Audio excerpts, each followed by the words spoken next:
G'day YouTube, Warbles on a lot here with a story by John Wyndham called The Puffball Menace, written between 1933 and 1939. This is Chapter 4, Fighting the Menace. Right, Chapter 4, Fighting the Menace.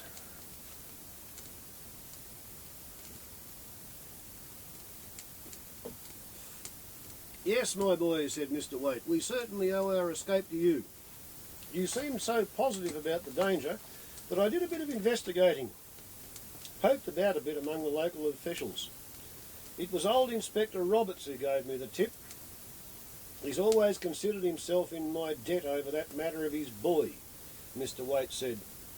I ought not tell you. In fact, I'm breaking orders by doing so, but if you can take my advice, you'll get out of the district as soon as you can. Yes, it was a straight tip, by gad, agreed the Major. I managed to hear a few things about the country round about pretty bad. Some fool started a panic in Launceston. Half the town was out with sticks and stones and knives, smashing all the yellow balls they could find. A man told me the ground was white with spores, as if there had been a snowstorm. Some of the growers tried to interfere and there was something like a battle. Pretty much the same thing seems to have happened in Tavistock and other places up in West Devon. Ralph looked up. Spores or riots, he said. I'm going down by the midnight train to get Dorothy out of that. What's the time now? The Major snorted. Don't be a fool, young man. The girl's all right. She'll be back any moment now, I'll warrant. We're not allowing anyone to enter the area now, so she'll have to come back. Your father and I came out on one of the last trains allowed through. What's the time? Ralph demanded again. 20 to 10, said the Major, and I repeat that you are wasting your time if you go down there. The news, Mr. Waite said suddenly. There's sure to be something about all this. He called a waiter and asked for the radio to be switched on. A few moments later they were listening to the calm, familiar voice of the London announcer. The general weather report was unencouraging and the voice went on to add, Gale warning. The Meteorological Office issued the following warning to shipping at 20 hours, that's 8 o'clock, Greenwich Mean Time. Strong westerly winds rising to gale force may be expected on all the Irish coast, English coast west of a line from Southampton to Newcastle and English Channel. Ralph glanced at his father, who caught his eye but sent a warning glance in the direction of his mother. Both of them grasped the implication. Thousands of light yellow balls attached merely by skimpy stalks and a gale rising. The announcer began on the news. We are asked by the Ministry of Transport to broadcast the following. Suspension of service. All train services between Exeter and points west thereof have been temporarily suspended. Further details will be announced tomorrow. The Major looked at Ralph triumphantly. I told you so. They're isolating the whole district. There's no point in your going down. We shall have Dorothy back here in no time. But Ralph was unconvinced. Dorothy had set out to get to her home and he had a horrid fear that she would do it if it were humanly possible. The Major did not seem to know his own daughter's tenacity of purpose. Ralph stood up with determination. I'm going down there now. There are still cars, even if they have stopped the trains. Thump, thump, thump went Ralph's mallet. It was 3 days since he had left London, and now he was engaged in driving stakes into the hard soil of Dartmoor. A message earlier in the day had informed him that no news had been received of Dorothy. There could be no doubt that she had been trapped in the isolated area and was now, if she had succeeded in reaching St. Brian, still 40 or 50 miles to the west of him. He reflected angrily on the events which had landed him at his present occupation. He had rushed from the hotel in search of Arnold. Before midnight he had borrowed the other's car and was running down Piccadilly in company with the taxis of homeward-bound theatre-goers. The traffic grew faster and sparser as he passed through sprawling suburbs. He looked forward to showing a good turn of speed on the Great Western Road, but when he reached it, the volume of traffic had undeniably increased once more. Long lines of trucks, not too punctilious about keeping to the side of the road, stretched before him. A constant flow of private cars against him, unprecedented for the time of night, made it a difficult business to overtake the trucks. Ralph cursed the obstruction of the lumbering line and noticed for the first time that they were not commercial vans, but painted khaki or grey, with army markings on their sides. He swore again. A piece of foul luck to get mixed up in army manoeuvres. But perhaps they would drop off at Aldershot. They did not. They held on the road to the west, and, to his exasperation, were augmented by hundreds more. Anybody would think, he muttered to himself, that there was a war on. The whole blooming army seems to be going my way. To add to his troubles, the wind was rising, bringing with it sharp flurries of rain. Instead of making a dash through the night as he had intended, his speed was reduced to a crawl. Only infrequently did the traffic against him allow him to cut past a few of the lumbering shapes ahead. It was full daylight long before he reached Exeter, and he passed through the narrow streets of the old city, still escorted by the army wagons.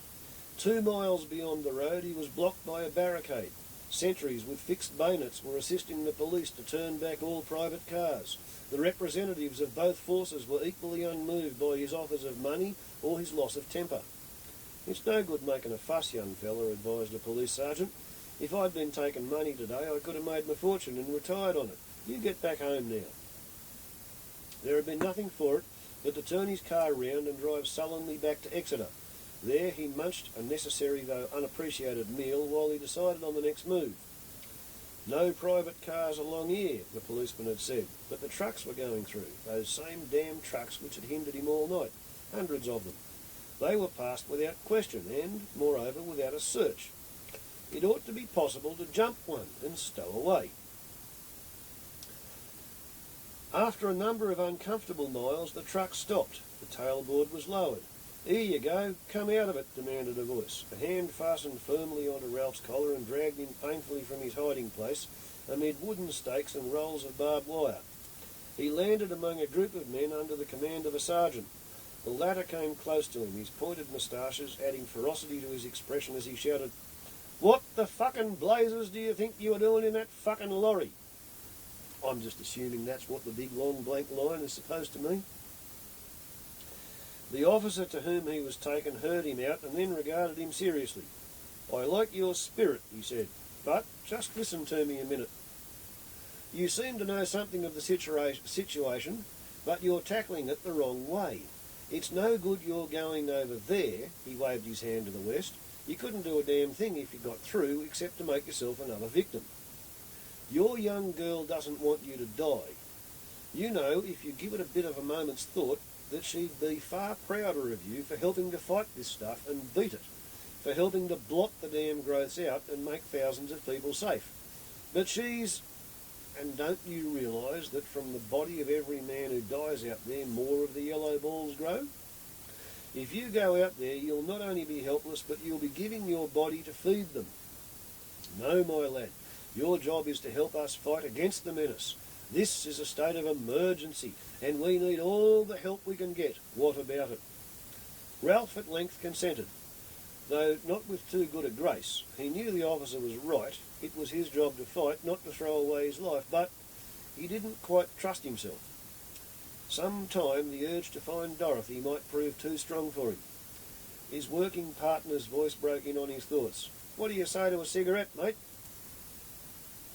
Ralph delivered a final blow to the stake they were fixing and agreed. To right and left of them, across the moorland hills, stretched a long line of posts. Here and there, parties of men who had completed their sections were already beginning to weave an impenetrable net of barbed wire around the stakes. Behind on the motorway was a never-ending line of trucks, loaded with more wire and yet more stakes, while closer, between themselves and the road, a sweating army of men laboured to dig a broad trench. Ralph was amazed at the organisation which in 2 or 3 days had enabled the authorities to be well on the way to barricading off a whole corner of the country. At the same time he was puzzled. The purpose of the wire was obvious, but he failed to understand the reason for the broad, shallow trench. Nor was his partner Bill Hawkins, as he called himself, able to explain its use. But he was ready to concede that the authorities knew what they were about and were not wasting any time. "Yes," he remarked. "They're quick on the job, they are. Why, a few nights ago there was a gale warning. Perhaps you heard it." Ralph nodded. "Well, the minute they knew that, they changed their plans like a flash. This here line was to have been miles further forward. They'd even begun to get the supplies up there when the order for retreat came. You see, the wind in these parts is pretty near always from the west.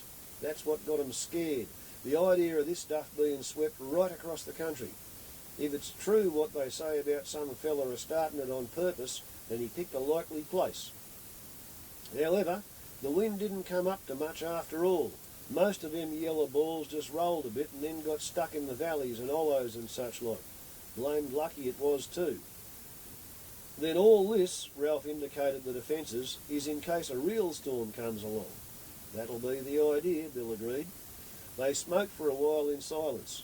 From time to time a great plane would roar across the moor carrying food supplies to be dropped to the isolated, and once a large caterpillar tractor came swaying and plunging past them, bound for the west. Bill grinned as he caught sight of the men aboard it and the instruments they held. "What are they?" asked Ralph. "Looks like a squad of divers going on duty." "Asbestos suits and masks," the other explained, "and they're carrying flamethrowers. Those'll give the blinking things a bit of a toasting." Yep, give them mesotheliomas just for being inside the asbestos suits. Okay, well, we're up to the final chapter, and I'm not going to try and fit it into this movie. It'll be for the next one. Chapter 5, The Attack on the Wind.